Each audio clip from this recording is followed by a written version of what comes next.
Advance ଆପଣମାନଙ୍କୁ ଅଭିନନ୍ଦନ। ଆପଣମାନଙ୍କୁ ନିମନ୍ତ୍ରଣ କରୁଛି ମୁଁ। କାଲି 9ଟାରେ କଂଗ୍ରେସ ଭବନରେ ହୋଲି ଖେଳ ଆରମ୍ଭ ହେବ। ହୋଲି ସାଥିରେ ବଢ଼ିଆ ଦହିବରା, ଆଳୁଦମ, ରସଗୋଲା ଆଉ ଯେଉଁ ଶୁଖିଲା ବରା ଆପଣମାନଙ୍କୁ ଟିଫିନ୍ ଆକାରରେ ଯୋଗାଇ ଦିଆଯିବ। ଆପଣମାନଙ୍କୁ ଅଭିନନ୍ଦନ ଜଣାଉଛି। ହୋଲି ଖେଳ ହେଉଛି ଶ୍ରଦ୍ଧାର ଖେଳ, ସ୍ନେହର ଖେଳ, ଭାଇଚାରିଆ ଖେଳ। ଯେଉଁ ଖେଳକୁ ଶ୍ରୀକୃଷ୍ଣ ରାଧା ଏବଂ ତାଙ୍କ ସଖୀମାନଙ୍କ ସହିତ ଖେଳୁଥିଲେ ଏବଂ ଅଭ୍ର ଭଲ କଲର ପିଚିକାଳି ଖେଳୁଥିଲେ। ଆମେ ସେଇ କଲରରେ କାଲି ପିଚିକାଳି ଖେଳିବୁ। ଭଲ ଅଭ୍ର ସେଣ୍ଟ ପକେଇକି ଲଗେଇବୁ। ଆମେ ମାରାତ୍ମକ ଫଗୁ ଦେବୁନି, ମାରାତ୍ମକ କଲର ଦେବୁନି, କେମିକାଲ କଲର ଦେବୁନି, କାହା ଆଖି ଫୁଟିବାକୁ ସୁଯୋଗ ଦେବୁନି, କାହାକୁ ରୋଗ କରିବାକୁ ଦେବୁନି। ଆମେ ସ୍ନେହରେ ଲଗେଇବୁ, ଶ୍ରଦ୍ଧାରେ ଲଗେଇବୁ, ଆତ୍ମୀୟତା ସୃଷ୍ଟି କରିବୁ, ଭାଇଚାରା ଭାବ ସୃଷ୍ଟି କରିବୁ। ସବୁ ବର୍ଷ ପିଲାଟି ଦିନ ଟୋକା ବେଳୁ ସାଇକେଲରେ ଆମେ ସବୁ କ୍ୟାପିଟାଲଟା ଯାଉ ବୁଲି ବୁଲିକି ଖେଳୁ। ଆଜି ବି ସେଇଆ। କାଲି ବି କଂଗ୍ରେସ ଭବନ ସରିଲା ପରେ 10-11ଟା ଷ୍ଟପେଜ ଅଛି। ଆମେ ଯିବୁ। ଲାଷ୍ଟକୁ ତମକୁ ନିମନ୍ତ୍ରଣ ରହିଲା।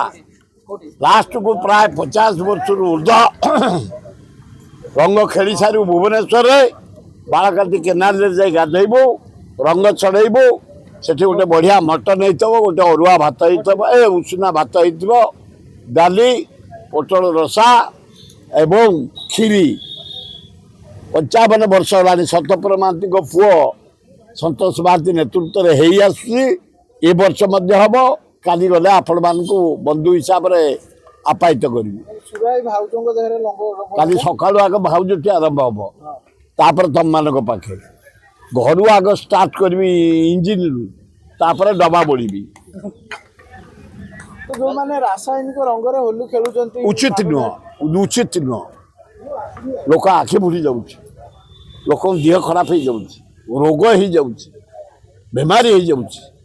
ଆମେ ସ୍ନେହରେ ଖେଳିବା, ଭଲ ଫଗୁ ନେଇ ଖେଳିବା, ଭଲ କଲର ନେଇ ପିଚିକାଳି ମାରିବା, ଯେମିତି ଛାଡ଼ିଯିବ। ଏଗୁଡ଼ାକ ଗୋଟେ ବାହାଦୁର ଦେଖି କେମିକାଲ ଲଗେଇ ଏ କଲର ଗୁଡ଼ା ଲଗେଇଦେବ, 15 ଦିନ ମାସେ ରହିଥିବ ଦିହରେ। ଏଗୁଡ଼ା କରିବା ଉଚିତ। ନା ନା, ବିଲକୁଲ ମଦୁଆଙ୍କୁ ଦୂରେଇବ, ବିଲକୁଲ ଫୁରେଇ ଦେବନି। କୃଷ୍ଣ କ'ଣ ମଦ ଖାଇକି ପିଚିକାଳି ଖେଳୁଥିଲେ ରାଧାଙ୍କ ସହିତ? ଫଗୁ ଖେଳୁଥିଲେ, ଆଉ ଭାଙ୍ଗ ଆଉ ବେଲପଣା ଟିକେ ପିଉଥିଲେ। ହଁ ହଁ, କାଲି ଦିଆଯିବ। ଯଦି ତମେ ନେବ କଂଗ୍ରେସ ଅଫିସ ଟିକେ ଆସିବ, ଯୋଗାଇ ଦିଆଯିବ। ବଢ଼ିଆ ଷ୍ଟେପ୍ ନେଇଛନ୍ତି, ତାଙ୍କୁ ଧନ୍ୟବାଦ। ଡିସି ବୁଲି ବୁଲି ଧରିବା ଦରକାର। ମଦୁଆଡ଼ା ଉତ୍ପାଟ କରୁଛନ୍ତି, ଭୁବନେଶ୍ୱର ସହରଟାକୁ ନଷ୍ଟ କରୁଛନ୍ତି। ହୋଲି ଦିନରେ ଯେଉଁଠି ମଦ ଯିଏ ଖାଇଥିବ ପୋଲିସ ଟେକି ନେଇଯିବା ଦରକାର। ଯେଉଁ ଷ୍ଟେପ୍ ନେଇଛନ୍ତି ମୁଁ ଡିସିପିଙ୍କୁ ଧନ୍ୟବାଦ ଦେଉଛି। ଗତକାଲି ଅନୁଭବ ବାହା ହେଇକି ଓଡ଼ିଶା ଫେରିଛନ୍ତି। ହଉ, ସେ ବିବାହ ହେଇଗଲେଣି, ଗୋଟେ ଭଲ ଦାମ୍ପତ୍ୟ ଜୀବନ କଟାନ୍ତୁ।